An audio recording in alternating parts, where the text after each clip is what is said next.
Hey guys, Captain Hampson here to give you a few tips on anchoring your boat. So when you're anchoring your vessel, there's a few things you want to keep in mind.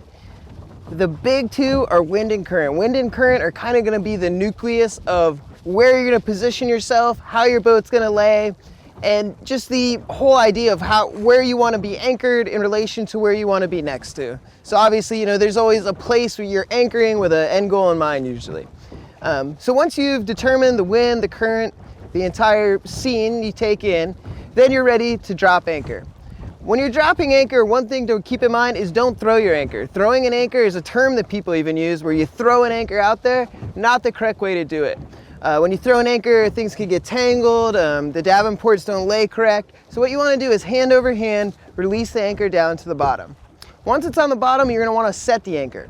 So what I do is when I see or feel the anchor hit the bottom, I give a little bit of scope, and then I hold and pull the anchor. And what that does is pull the anchor in the direction my boat is laying with the wind and current going back. So that means when I give it a little more scope, it's going to continue to catch. And scope is the amount of anchor line you're actually going to let out. So a safe rule of thumb is about 5 feet for every foot of water depth of scope. So if I'm in 10 feet of water, I'm going to have 50 feet of scope.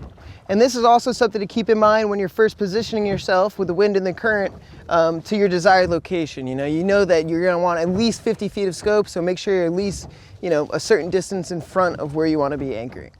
I like to count the scope out just by doing the arm trick. As I'm letting the anchor line out, I figure each one of these is around 5 feet, ballparking it, and it's a safe estimate. Once you have your scope out, you know your anchor's facing the right direction. Give the anchor a good tug to make sure it's set.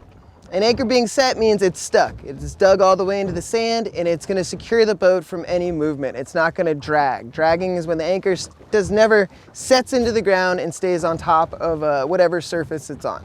So once it's set, make sure you tie a good knot. You'll feel the boat come around. That's a good sign it's set, and enjoy whatever you're doing on the water. Yamaha boats, engineered for excellence. Powered by the gold standard Yamaha marine engines, the most reliable on the water. With spacious layouts boasting more usable space than competing boats. And a total package of features at no additional cost. Now is the time to become a Yamaha boat owner. Yamaha, the #1 brand on the water.